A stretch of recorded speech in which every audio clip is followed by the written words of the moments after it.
Bonjour, Nathalie Denoblet. Donc moi je suis climatologue au laboratoire des sciences du climat et de l'environnement et je m'intéresse depuis quelques années aux services climatiques pour l'agriculture et notamment pour les grandes cultures, sachant qu'en fait les grandes cultures sont un peu en retard en termes de services climatiques. Ce sont des cultures annuelles, contrairement à la vigne que l'on plante pour plusieurs décennies et donc ils ont déjà pris le virage il y a pas mal de temps. Donc là, je vais vous parler un peu de ce qu'on voudrait faire dans Trax comme démonstrateur pour le blé et le maïs en France. Alors, la première question, c'est pour qui ? Pour qui on fait ce service climatique ? En fait, c'est pas pour les agriculteurs. Donc moi, j'ai pris un bâton de pèlerin pendant 5 à 10 ans et je me suis bien cassé la figure parce qu'en fait, les agriculteurs, ils sont très intéressés par la prévision météorologique, par la prévision saisonnière. Typiquement, si on avait pu leur dire que l'hiver 2000, enfin en tout cas après les semences, les semis de 2023 de blé, eh bien les semis auraient été un pourrissement sur place parce qu'il y avait trop d'eau. Ils auraient bien aimé avoir cette information en avance pour attendre avant de semer, quitte à semer une autre variété. Donc l'agriculteur, lui, il va semer, il va faire son assolement année après année en fonction de ce que le semencier va lui apporter. Et donc le temps long, c'est pas forcément quelque chose qui l'intéresse. Je parle vraiment de la grande culture annuelle. Donc le pour qui, ce serait plus pour des sélectionneurs qui vont se dire quelle culture demain à quel endroit, quelle variété, ou pour les coopératives agricoles qui vont développer des filières, donc de la récolte à l'utilisation de cette récolte. Ensuite, quand on parle de services climatiques, qu'est-ce qu'on veut faire en fait ? Qu'est-ce qu'on veut produire ? Donc le travail qu'on a fait avec tous mes collègues de l'INRAE jusqu'à présent, c'était de travailler sur 3 aspects. Un premier aspect qui est la faisabilité que je vais appeler thermique, c'est-à-dire si vous pensez au blé d'hiver, vous le semez en octobre, vous le récoltez en juin, juillet.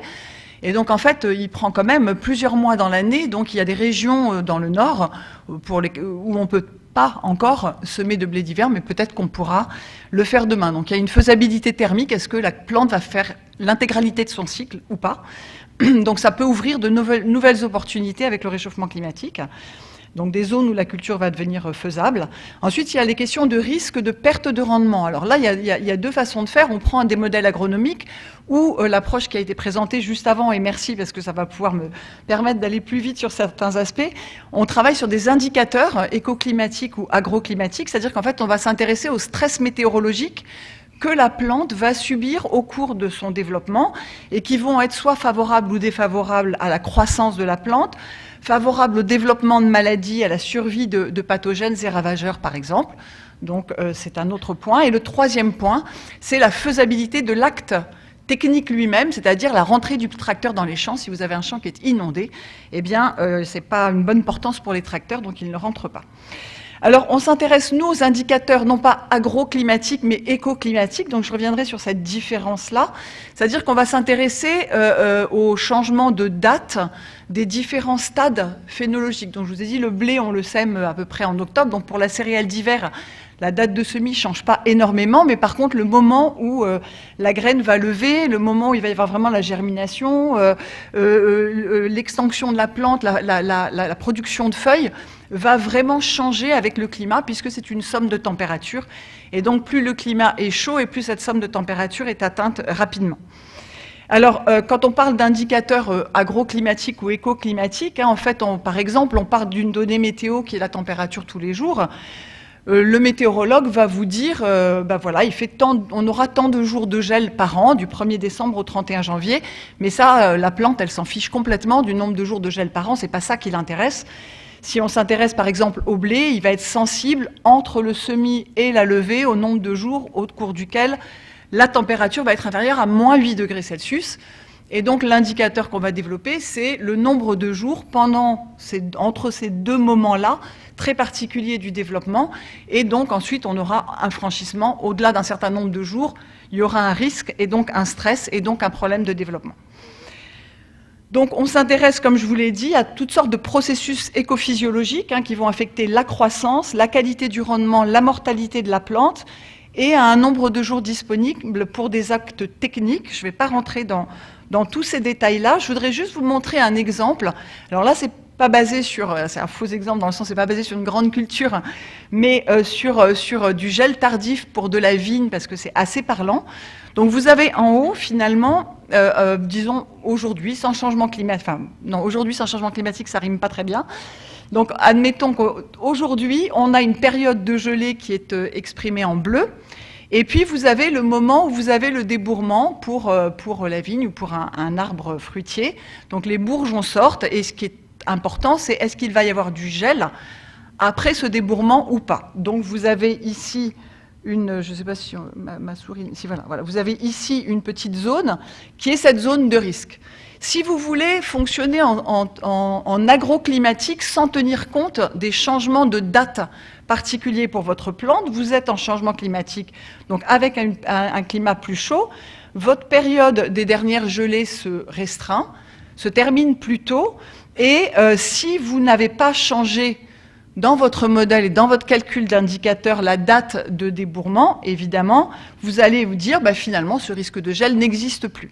En réalité, comme il a fait plus chaud, votre plante, elle a vu ce signal-là, elle a donc sorti ses bourgeons beaucoup plus tôt, et en réalité, en climat futur, pour les vignes et pas mal d'arbres fruitiers, vous vous trouvez avec des périodes de risque qui s'allongent au lieu de se restreindre, parce que finalement le débourrement se fait beaucoup plus tôt, même si le gel tardif météorologiquement est un petit peu moins tardif. Donc c'est vraiment important, et c'est la distinction qu'on fait quand on fait des calculs, c'est de se baser sur des indicateurs écoclimatiques ou encore phénoclimatiques, mais c'est exactement l'orateur précédent a parlé de la date de la fonte des neiges, donc c'est le moment à partir duquel on calcule ce genre de choses. Alors je vais juste vous donner quelques exemples qu'on a eus sur l'utilisation de ces indicateurs, et puis après je vais vous dire ce qu'on espère faire dans Trax. Donc ici on va s'intéresser à la date de floraison du maïs et voir un petit peu qu'est-ce qui s'est passé en 2022. Donc vous avez à gauche une carte avec des nuances de couleurs qui correspondent à des jours juliens en fait dans l'année, et qui vous donne les dates de floraison moyenne pour la période 1991-2020 en France, où vous voyez que toute cette partie nord-ouest de la France, eh bien, la floraison se fait en deuxième quinzaine de juillet, et dans la partie sud-ouest, c'est plutôt première quinzaine de juillet. Et pour le maïs, c'est important de connaître cette date, parce que ça permet de mieux anticiper les dates de récolte du maïs, et notamment pour le maïs en silage, parce qu'il a une façon d'être stocké pour l'alimentation du bétail. Alors en 2022, évidemment, il a fait beaucoup plus chaud, et donc on a eu une floraison bien plus précoce du maïs. Voilà, dans la partie nord, ça a une avancée de 12 à 24 jours, et puis dans la partie sud-ouest aussi, donc on est passé de la deuxième à la première quinzaine de juillet, et de la première quinzaine de juillet à la deuxième quinzaine de juin, donc une avancée précoce. Et la question c'est, est-ce que ça... Alors il y a eu d'autres problèmes en 2022, c'était pas le problème dominant pour le maïs, c'était notamment la sécheresse, mais voilà, est-ce que cette question de floraison, est-ce que c'est quelque chose qui peut être finalement un marqueur de ce qui va nous arriver dans le futur? Donc là, on compare 2022 à gauche, donc vous retrouvez la carte de tout à l'heure, et puis à droite, vous avez deux scénarios. On regarde la fin du XXIe siècle, donc là on est en moyenne climatologique, 2071, c'est pas 2120, c'est 2100, pardon. 2071-2100 pour le RCP 4.5 ou le RCP 8.5, et finalement, on voit que les dates de floraison qu'on a connues en 2022 sont celles qui sont climatologiquement annoncées pour la fin du XXIe siècle dans le nord-ouest de la France, sous le RCP 4.5, et pour le sud-ouest de la France, c'est plutôt ce qu'on aurait si on suit une trajectoire de type 8.5. Voilà, donc ça nous permet un petit peu de réfléchir, c'est important sur le dialogue avec le monde agricole pour essayer de voir ce qui se passe. Donc ça, c'était des travaux qui ont été faits cette année. En ce moment, à l'INRAE, à l'unité Agroclim, ils sont en train d'analyser toute l'année 2022, et donc un certain nombre de phénomènes, et notamment les questions de sécheresse et d'impact sur l'agriculture. Alors une autre façon de regarder, je vous ai parlé de faisabilité thermique. Donc là, on s'est emparé des données EasyMIP 3, corrigé des biais, donc c'est du CMIP 6 qui a été mis à la résolution du demi-degré. On a 5 modèles climatiques, 3 scénarios socio-économiques. Là, on regarde le scénario 7.0. Et ce qu'on vous montre ici, c'est la faisabilité thermique, c'est-à-dire en vert, c'est là où on cultive le blé aujourd'hui. En rouge, ce sont toutes les zones que l'on va perdre progressivement, mais d'ici à la fin du XXIe siècle, et sur lesquels 5 modèles climatiques sont d'accord sur ces zones comme étant des zones où on va perdre la capacité de faire du blé. Alors au sud, c'est des pertes de vernalisation essentiellement, c'est-à-dire qu'on n'a plus assez de moments de froid pour le blé, et puis des épisodes de coups de chaud qui deviennent très problématiques. Et vous voyez qu'au nord, on a des zones de gain, et donc on a petit à petit des zones au nord où on va pouvoir se mettre à cultiver du blé alors qu'on ne pouvait pas le faire jusque-là. Alors on peut le faire, attention, c'est de la faisabilité thermique, c'est-à-dire que la plante finit son cycle. On n'a pas regardé à ce stade-là les accidents météorologiques, c'est ce qu'on est en train de regarder aussi. Donc ça, c'est une autre façon de s'intéresser à ça. C'est important pour les semenciers, notamment, qui se demandent quelles vont être les zones pour lesquelles ils vont faire des semences demain. Donc c'est une information qui leur est utile. Et puis, dernier exemple, je ne sais pas où j'en suis du temps, mais ça va. Dernier exemple, c'est des questions de risque hydrique et thermique en France pour le blé d'hiver. Donc là, vous avez à droite une carte de France pour 1991, j'ai mis 2020 partout, je ne sais pas, oui c'est ça, là c'est bien 2020, pardon. Et donc en bas, la façon dont on a analysé, les couleurs sont sur le petit diagramme en bas à gauche. Donc c'est le nombre d'années avec un stress thermique à l'un des moments du cycle de vie du blé et le nombre d'années avec un stress hydrique pendant l'une des phases aussi du développement du blé. Donc quand on est en bas ou sur la colonne de gauche, en tout cas c'est moins d'une année sur 3. Au milieu, là, c'est 1 année sur 3. Et puis les extrêmes, c'est plus que 6 ans sur 10 ans. Donc ce que vous voyez en France aujourd'hui, selon ces scénarios, donc là c'est toute la base de données de RIAS qui a été exploitée, c'est qu'en fait on a des stress, alors là on est plutôt dans le violet, donc on a des stress hydriques donc réguliers, plus d'1 année sur 3 dans toutes les zones qui sont en bleu là, et dans cette partie sud, extrême sud en France, on a des stress hydriques plus qu'1 année sur 2. Pas de stress thermique évident sur cette période-là, on est sur DRIAS, donc on est sur des modèles, c'est 3 couples de modèles climat régional. Quand on passe en 2041-2070, paradoxalement, ce que l'on voit, c'est qu'on a moins de stress hydrique qu'aujourd'hui. Et en fait, on a moins de stress hydrique qu'aujourd'hui parce qu'il y a eu un décalage de la phénologie du blé, et donc le blé, dans un futur moyen, va éviter les périodes de stress hydrique maximum, selon, bien sûr, ces 3 modèles climatiques. Donc, mais on voit qu'on commence à voir apparaître dans le sud-ouest et dans l'extrême sud des stress thermiques, et on commence à voir un mélange de stress hydrique et thermique, qui est dans cette couleur-là, dans quelques régions, dans le sud et dans le sud-ouest. Et puis, si on passe dans un futur beaucoup plus lointain, eh bien, on revoit apparaître toutes ces zones de stress hydrique, puisque là, cette fois-ci, on n'est plus dans... la stratégie de croissance plus rapide ne permet pas d'éviter les stress hydriques que l'on rencontrera dans le futur. Donc, on retrouve de plus en plus de stress hydrique, y compris dans le nord de la France, et qu'on voit que la bonne partie des zones de blé dans le sud voit arriver un ensemble de stress combinés, à la fois hydriques et thermiques, qui peuvent être plus ou moins importants et plus ou moins fréquents. Donc voilà, c'est une première analyse qu'on a commencé à faire avec nos collègues de l'INRAE pour essayer de réfléchir à l'utilité de ce genre de diagnostic. Alors, que voulons-nous faire dans TRAX ?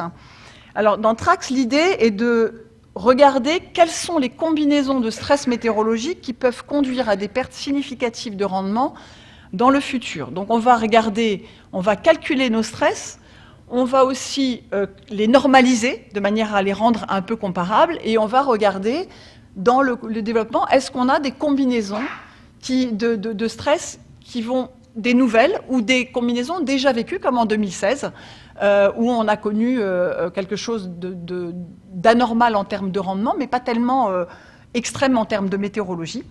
Donc on va essayer de s'intéresser à la fréquence d'apparition de ces stress, à leur combinaison. Est-ce qu'on a des combinaisons inédites et est-ce qu'on a des combinaisons vécues dans le passé ? On le fera en essayant de faire une exploration systématique de tous les scénarios climatiques disponibles, qu'ils soient régionalisés ou pas régionalisés. C'est vraiment de faire un peu de regarder plutôt des grands ensembles et de voir ce qu'on peut en sortir. Donc évidemment, pour chacun, on aura des calculs de date de stade, le calcul d'indicateurs, la normalisation de ces indicateurs. Alors bien sûr, on ne part pas de rien, puisqu'il existe des outils à l'INRAE qui permettent déjà de faire ça, en tout cas pour la France. Alors il y a quand même pas mal de défis derrière ce démonstrateur. Premier défi, c'est que pour la grande culture, l'horizon temporel qui est intéressant, c'est les 10 prochaines années, voire les 20 prochaines années, mais pas trop au-delà, en tout cas pour les interlocuteurs avec qui nous discutons en ce moment. Donc la question qui va se poser, c'est quelles sont les certitudes et quelles sont les incertitudes, et comment on parle de ces incertitudes, comment on isole, est-ce qu'on arrive à isoler des différentes réponses en fonction de grands modes de variabilité décennaux, multidécennaux? Est-ce qu'on arrive, en faisant ça, à des solutions incompatibles sur la stratégie d'adaptation? Il ne faudra pas se tromper d'interlocuteur. Donc, en fait, qui va vraiment s'appuyer sur ce genre d'indicateur pour entamer la transition? Est-ce que ces informations seront vraiment utiles et comment allons-nous mesurer l'utilité de cette information? Ça reste quelque chose de complètement ouvert. Et puis enfin, finalement, la transition agricole, elle a quand même démarré dans pas mal de territoires. On va plus vers de l'agroécologie, on fait du mélange variétal, on fait du mélange de cultures. Et donc la question, est-ce que la façon dont nous avons de travailler aujourd'hui est obsolète ou pas? C'est-à-dire de raisonner culture par culture, variété par variété. Et pourquoi je dis ça? Parce que le travail récent que nous avons fait avec d'autres collègues de l'INRAE et avec des maraîchers montre qu'en fait, quand je leur ai dit « et le seuil de la carotte, du poireau et du chou-fleur, c'est quoi ?» Ils me disent « mais on n'en a rien à faire, c'est pas ça qu'on regarde, c'est quelque chose de très intégré à l'échelle de nos serres ou de nos parcelles, parce que en fonction d'indicateurs macro, eh bien, on sait quel assemblage, finalement, on va faire. » Donc, est-ce que la façon que nous avons eu de raisonner ces 5 à 10 dernières années, il faut la faire évoluer elle aussi? J'espère qu'on en apprendra plus et surtout qu'on sera très rapide et très agile à prendre la bonne décision si on se rend compte qu'on s'est trompé de direction. Merci.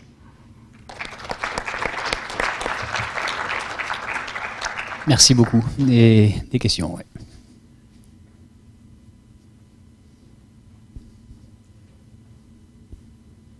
Oui, bonjour, merci Nathalie. J'ai une petite question parce que si j'ai bien compris l'étude de Leroux, à l'échéance moyen terme, il y a un espèce d'optimal. Et puisqu'on perd du stress hydrique. Dans le nord de la France. Enfin, dans le nord de la France, voilà. Et par contre, ta question, ton objectif pour Trax, tu dis quelles combinaisons de stress peuvent conduire à des pertes significatives? Et pourquoi on n'étudierait pas quelles combinaisons de stress peuvent conduire à des gains significatifs? Oui, non, mais tu as raison. On peut regarder les deux. Dans la mesure où, de toute façon, on calcule tous les indicateurs, qu'on les normalise et qu'on les compare. Là, en fait, on a juste regardé stress hydrique et stress thermique, si tu veux. Quand tu penses, par exemple, à 2016, c'était vraiment un problème de maladie qui s'est développé très tôt parce que les hivers étaient trop doux et qui ont permis ensuite, avec de l'humidité, on n'avait pas un réel stress thermique ou stress hydrique. Et c'est ce côté maladie, on l'a absolument pas regardé là. Donc effectivement, c'est optimal dans ce qu'on appelle le stress abiotique, mais à partir du moment où on va mettre un stress biotique derrière, il est possible que la conclusion soit complètement différente. Là, c'est une première étude avec juste quelques indicateurs.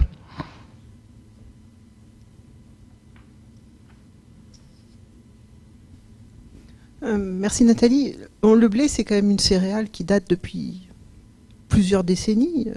Pardon ? Le blé est quand même une céréale qui est produite en France depuis pour laquelle il y a des tonnes nombreuses décennies. Donc la question que je me posais, c'est comment ces acteurs travaillent ou ont travaillé jusqu'à maintenant sans information du type du démonstrateur que l'on veut développer. C'est une bonne question. Est-ce qu'il y a eu des identifications de défaillances ou de choses qui marchent bien sans ce type d'information ou... En fait, oui. Alors, est-ce que le blé est la meilleure... En fait, la raison pour laquelle on est parti sur le blé, c'est que c'est là qu'il y a le plus de données. Il y a beaucoup de cultures pour lesquelles on n'a pas une masse de données énorme pour pouvoir travailler et tester dans plusieurs régions. Il est vrai que pour le blé, il y a énormément de variétés pour beaucoup de régions dans le monde. Donc, il y a beaucoup de sites de recrutement aussi, beaucoup de sites partout où ils font des tests. Donc, je pense que les vrais problèmes pour le blé, il n'y a pas eu de... Je pense que c'est assez récent, finalement, les vrais stress sur le blé. Mais je ne sais pas, peut-être qu'il y a des gens plus éclairés que moi ou plus agronomes que moi. Je rappelle que je suis climatologue et donc que je ne sais pas répondre à toutes les questions concernant l'agronomie. Je sais qu'il y a au moins 2 agronomes que je connais dans la salle qui ont peut-être envie de répondre, mais je ne les pointerai pas du doigt. Merci, je vous propose de continuer la discussion. Ah, il y en a un qui a levé la main. Ah, une dernière question, alors, rapide. Celle-là, elle est brûlante.